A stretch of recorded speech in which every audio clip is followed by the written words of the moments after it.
Hello everyone. हाँ जी, हमारे topic चल रहा था ionization enthalpy. Ionization enthalpy ionization enthalpy होता है हमारे पास removal of electron, amount of energy required to removal of electron from outer most shell of an gaseous atom. ठीक है, किसी भी गैसियस एटम से हम इलेक्ट्रॉन को रिमूव करवाने के लिए कितनी एनर्जी की जरूरत हमें पड़ती है। ठीक है, उसके फैक्टर हमने कर लिए थे। ठीक है, कि एटॉमिक रेडियस अगर कम होगा तो आयनाइजेशन एंथैल्पी ज्यादा होगी, न्यूक्लियर चार्ज ज्यादा होगा तो आयनाइजेशन एंथैल्पी ज्यादा होगी। हाँ जी, पेंट्रेशन पावर हमने पढ़ी थी। ठीक है, तो ये कुछ सारे के सारे हमने फैक्टर कर लिए थे। ठीक है, हाँ जी, आज हम करेंगे variation of ionization enthalpy in periodic table. Variation of ionization enthalpy in periodic table. Periodic table में कैसे वेरिएट करता है आयनाइजेशन एंथैल्पी। ठीक है, हाँ जी, सबसे पहले हम बात करते हैं along a period. Variation along a period, along a period. हाँ जी, अलोंग ए पीरियड जैसे हम बात करते हैं lithium, beryllium, बकनोफ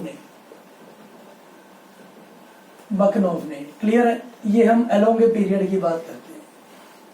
along a period हमें पता है जो एटॉमिक जनरली जो एटॉमिक रेडियस है वो डिक्रीज होता है। ठीक है, जो साइज है हमारे पास वो डिक्रीज होता है अलोंग द पीरियड। अगर एटॉमिक रेडियस डिक्रीज होता है तो attraction between the electron and nucleus क्या होगी, इंक्रीज होगी। Attraction between the electrons and the nucleus increase होगी। तो इसका मतलब high amount of energy is required to remove the electron, ज्यादा अमाउंट ऑफ एनर्जी मुझे चाहिए इलेक्ट्रॉन को रिमूव करवाने के लिए। ठीक है, और जो आयनाइजेशन एंथैल्पी होगी वो होगी ज्यादा। ठीक है, आयनाइजेशन एंथैल्पी हमारे पास ज्यादा होनी चाहिए। ठीक है, ज्यादा होनी चाहिए अगर मैं बात करता हूं अलोंग द पीरियड की, बट ऐसा नहीं मिला। ठीक है, जब मैंने देखा सेकंड पीरियड एलिमेंट्स के लिए आयनाइजेशन एंथैल्पी, जब मैंने सेकंड पीरियड एलिमेंट्स के लिए जब मैंने देखा तो उसका जो बिहेवियर है वो इरेगुलर मेरे पास शो हुआ। ठीक है, और अगर उसका इरेगुलर बिहेवियर शो हुआ तो मैं उसको करूंगा इंडिविजुअली। ठीक है, कि आयनाइजेशन एंथैल्पी किस तरह से घटती है और किस तरह से बढ़ती है। ठीक है, हाँ जी, और सभी जो फैक्टर मैं पढ़ चुका हूं, ठीक है, उसको ध्यान में मैं जरूर रखूंगा। तो सबसे पहले अगर मैं बात करता हूं लिथियम टू बेरिलियम की, हाँ जी, इनका जो एटॉमिक नंबर है 3, 4, 5, 6, 7, 8, 9, 10, ये है लिथियम टू बेरिलियम। हाँ जी, size of beryllium is less than lithium, तो आयनाइजेशन एंथैल्पी क्या हुई, इंक्रीज। आयनाइजेशन एंथैल्पी हुई इंक्रीज, तो मैं बोल सकता हूं बेरिलियम की ज्यादा है लिथियम से, बेरिलियम की आयनाइजेशन एंथैल्पी ज्यादा है लिथियम से। ठीक है, अब मैं बात करता हूं बेरिलियम टू बोरोन। देखिए, जो बोरोन है लेफ्ट में लाई करता है बेरिलियम के, तो इसका भी एटॉमिक साइज क्या होगा, कम होगा, और इसकी भी जो आयनाइजेशन एंथैल्पी है बोरोन की वो ज्यादा होनी चाहिए थी बेरिलियम से, बट ऐसा नहीं हुआ। ठीक है, क्यों नहीं हुआ? अगर मैं कॉन्फ़िगरेशन लिखता हूं बेरिलियम की तो ये आता है 1s2 2s2, और अगर मैं बोरोन की कॉन्फ़िगरेशन लिखता हूं 1s2 2s2 2p1। हाँ जी, यहां से मुझे इलेक्ट्रॉन करवाना है रिमूव s ऑर्बिटल में से, और यहां से मुझे इलेक्ट्रॉन रिमूव करवाना है p ऑर्बिटल में से, ठीक है। और जो हमारी शेल है वो सेम है, शेल है हमारी वो है सेकंड, और वो दोनों क्या है सेम। अब मुझे पता है जो s ऑर्बिटल है उसकी पेंट्रेशन पावर, ठीक है, फैक्टर हमने पढ़ा था, पेंट्रेटिंग पावर s की ज्यादा है p से। क्लियर है, s से निकालना मुश्किल हो जाता है, ठीक है। तो इसका मतलब मेरी जो आयनाइजेशन एंथैल्पी है, डेल H है, आयनाइजेशन एंथैल्पी है, वो बेरिलियम की ज्यादा है किससे, बोरोन से, ठीक है। वो बेरिलियम की ज्यादा होगी किससे, बोरोन से। क्लियर, ठीक है। हाँ जी, नेक्स्ट हम बात करते हैं पेंट्रेटिंग फैक्टर का, जो पेंट्रेशन पावर का जो फैक्टर है वो इसमें अप्लाई हो जाता है, ठीक है। हाँ जी, नेक्स्ट है हमारे पास बोरोन, कार्बन और नाइट्रोजन। बोरोन एंड कार्बन की अगर मैं बात करता हूं, ठीक है, तो लेफ्ट टू राइट जब मैं जाता हूं साइज डिक्रीज हो जाता है, और अट्रैक्शन बढ़ जाती है, attraction between the electrons,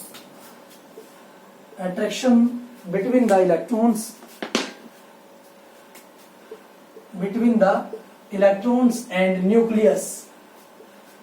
nucleus increase हो जाती है, जिसकी वजह से आयनाइजेशन एंथैल्पी भी इंक्रीज हो जाती है, ठीक है। मींस जो कार्बन की आयनाइजेशन एंथैल्पी है ज्यादा होगी बोरॉन से, कार्बन की आयनाइजेशन एंथैल्पी ज्यादा होगी बोरॉन से, ठीक है। हाँ जी, नेक्स्ट हम करते हैं नाइट्रोजन, कार्बन और नाइट्रोजन का केस। हम इसमें दोनों ही फैक्टर अप्लाई कर सकते हैं, ठीक है। हाँ जी, देखते हैं एक बार कार्बन एंड नाइट्रोजन। कार्बन होता है 6 1s2 2s2 2p2, और नाइट्रोजन होता है 7 1s2 2s2 2p3। नाइट्रोजन के पास क्या है, हाफ फील्ड p ऑर्बिटल, जो कि ज्यादा स्टेबल होती है, highly stable. Half filled orbital जो है वो क्या होगी, ज्यादा स्टेबल होगी, ठीक है। तो इसी वजह से मैं क्या बोल सकता हूं, इसी वजह से हम बोल सकते हैं कि जो हाफ फील्ड ऑर्बिटल है वो ज्यादा स्टेबल होती है, और उसमें से इलेक्ट्रॉन रिमूव करना क्या हो जाता है, मुश्किल हो जाता है, और उसकी जो आयनाइजेशन एंथैल्पी है वो ज्यादा हो जाती है, ठीक है। उसकी आयनाइजेशन एंथैल्पी ज्यादा हो जाती है, तो हाईली स्टेबल है, तो आयनाइजेशन एंथैल्पी क्या होगी, हाई होगी, उसमें से इलेक्ट्रॉन रिमूव करना मुश्किल हो जाएगा। तो मैं बोल सकता हूं कि जो नाइट्रोजन है उसकी आयनाइजेशन एंथैल्पी कार्बन से ज्यादा होगी, ठीक है। और दूसरा फैक्टर मैं ये भी बोल सकता हूं, अगर लेफ्ट टू राइट मूव करता हूं तो साइज भी कम होता है, नाइट्रोजन का साइज कम है तो इसकी वजह से अट्रैक्शन ज्यादा है, और आयनाइजेशन एंथैल्पी भी क्या है, ज्यादा है, ठीक है। हाँ जी, नेक्स्ट केस आया मेरे पास नाइट्रोजन और ऑक्सीजन का। नाइट्रोजन और ऑक्सीजन,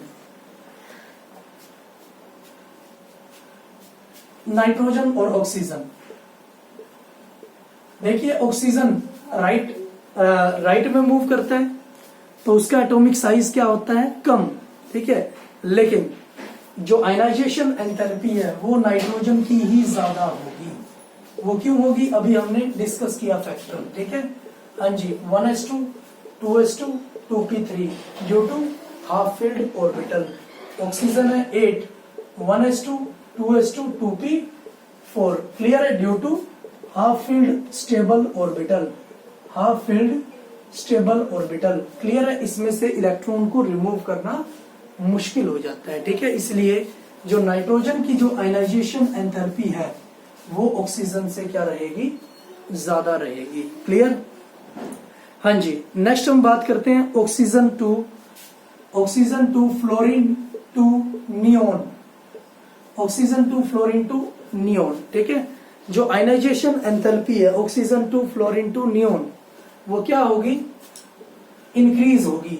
आयनाइजेशन एंथैल्पी इंक्रीज होगी क्योंकि साइज क्या होगा, डिक्रीज होता चला जाएगा, बिकॉज साइज डिक्रीज होगा। बल्कि जो नियोन है वो तो क्या है, नोबल गैस है, वो नोबल गैस है और उसके पास फुली फिल्ड ऑर्बिटल प्रेजेंट होती है। जैसे मैं कॉन्फ़िगरेशन भी लिखता हूं, जैसे मैं कॉन्फ़िगरेशन से शो कर सकता हूं, जो नियोन है वो हमारे पास होगा 10 होता है, 1s2 2s2 2p6। क्लियर है?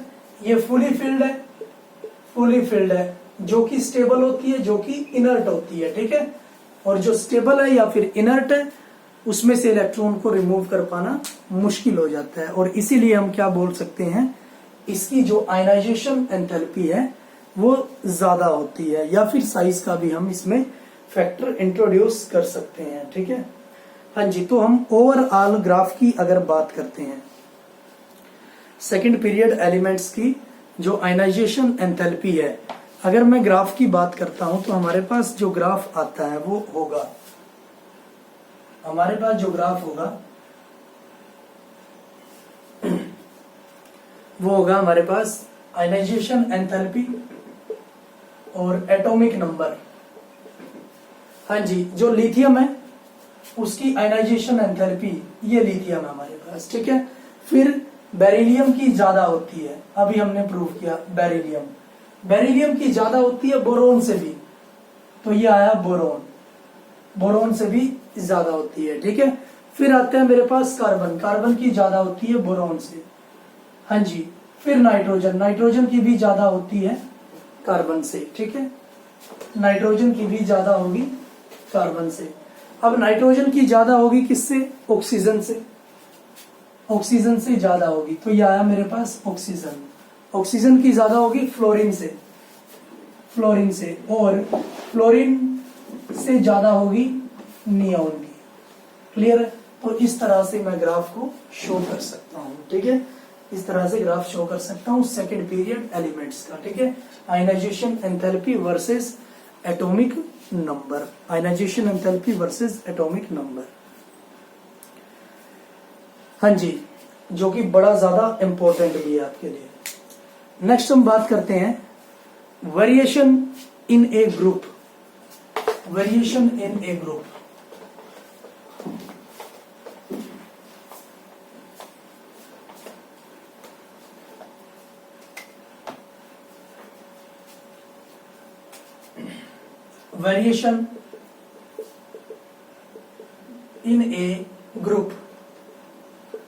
में कैसे वेरिएट करेगी। अब मुझे पता है डाउन द ग्रुप साइज क्या होगा, इंक्रीज होता है। ठीक है, down the group size increase होता है क्योंकि नंबर ऑफ शेल्स या number of principal quantum number बढ़ जाता है। ठीक है, और इलेक्ट्रॉन दूर लाई करने लग जाता है, far away lie from the nucleus. ठीक है, और अगर इलेक्ट्रॉन फार अवे या फिर दूर लाई करेगा तो अट्रैक्शन इलेक्ट्रॉन की और न्यूक्लियस की डिक्रीज हो जाती है, जिस वजह से जो आयनाइजेशन एंथैल्पी है डिक्रीज हो जाती है। ठीक है, तो मैं बोल सकता हूं डाउन द ग्रुप, हाँ जी, number of energy shells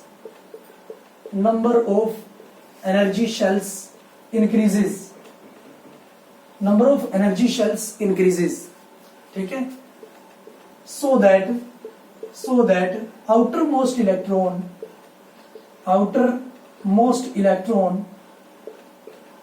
lies far away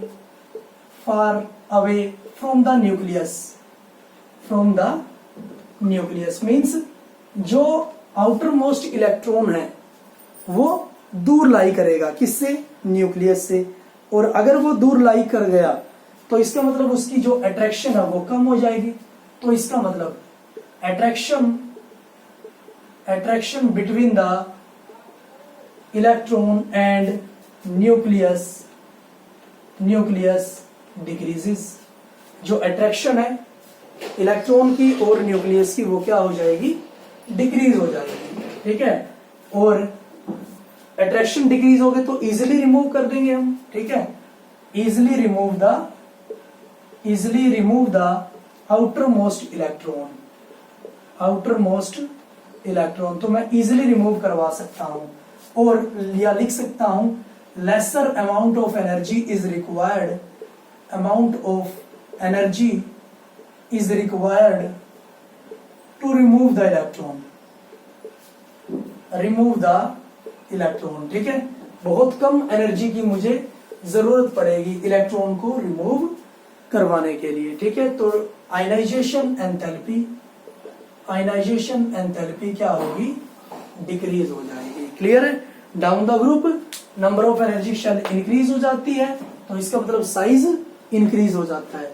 तो इसका मतलब जो आउटर मोस्ट इलेक्ट्रॉन है वो दूर लाई करता है, किससे, न्यूक्लियस से, ठीक है। और अगर न्यूक्लियस से दूर लाई करता है तो अट्रैक्शन इलेक्ट्रॉन की और न्यूक्लियस की क्या हो जाती है, डिक्रीज हो जाती है, ठीक है।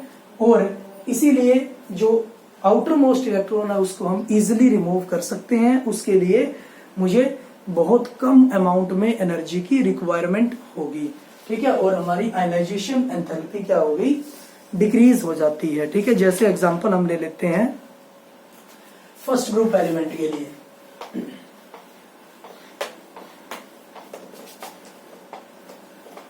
फर्स्ट ग्रुप एलिमेंट के लिए हम एग्जांपल ले लेते हैं, ठीक है। लिथियम है हमारे पास, लिथियम है 1s2 2s1, ठीक है। 2 एनर्जी शेल है इसके पास, 2 एनर्जी शेल्स, ठीक है। हाँ जी। नेक्स्ट है सोडियम 11 होता है 1s2 2s2 2p6 3s1। इसके पास 3 एनर्जी शेल्स होंगी, इसके पास होंगी 3 एनर्जी शेल्स।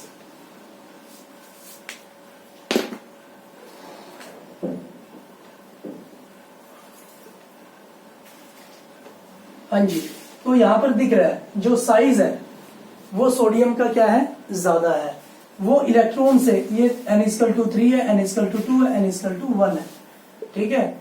जो साइज है वो सोडियम का ज्यादा है, या आउटर मोस्ट इलेक्ट्रॉन जो यहां पर लाई करता है वो न्यूक्लियस से ज्यादा दूर है एज कंपेयर टू लिथियम, जो कि सेकंड शेल में प्रेजेंट होगा आउटर मोस्ट इलेक्ट्रॉन। तो इसका मतलब मैं बोल सकता हूं कि इसके बीच अट्रैक्शन कम होगी, ठीक है। और इसकी आयनाइजेशन एंथैल्पी भी कम होगी। तो मैं ग्राफ से शो कर सकता हूं इसको। हमारे पास ग्राफ होगा आयनाइजेशन एंथैल्पी और एटॉमिक नंबर के बीच, ठीक है। हाँ जी। तो ये आ गया मेरे पास लिथियम, जिसकी सबसे ज्यादा होगी। डाउन द ग्रुप कम होती चली जाएगी क्योंकि एनर्जी शेल्स क्या होगी, बढ़ती चली जाएंगी, ठीक है। ये आ गया मेरे पास पोटाशियम, ठीक है, और कम हो गई इसकी। फिर रुबिडियम और सीजियम, ठीक है। ये आपके पास ग्राफ इसका आ चुका है आयनाइजेशन एंथैल्पी का। तो आपने आज 2 चीजें पढ़ी हैं कि ionization enthalpy left to right किस तरह से बिहेव करेगी या वेरिएट करेगी, और डाउन द ग्रुप किस तरह से वेरिएट करेगी, ठीक है। लेफ्ट टू राइट आपको क्या करना है, हर फैक्टर को ध्यान में रखना है, चाहे वो इलेक्ट्रॉनिक कॉन्फ़िगरेशन का हो, एटॉमिक साइज का हो, न्यूक्लियर चार्ज का हो, पेंट्रेशन पावर का हो, ठीक है। और डाउन द ग्रुप आपको पता ही है number of energy shells major factor होता है, ठीक है। तो डाउन द ग्रुप क्या होगी, आयनाइजेशन एंथैल्पी डिक्रीज हो जाएगी क्योंकि नंबर ऑफ एनर्जी शेल्स बढ़ती है और अट्रैक्शन कम हो जाती है आउटर मोस्ट इलेक्ट्रॉन के बीच, ठीक है। तो आज के लिए इतना ही। Thank you for cooperation.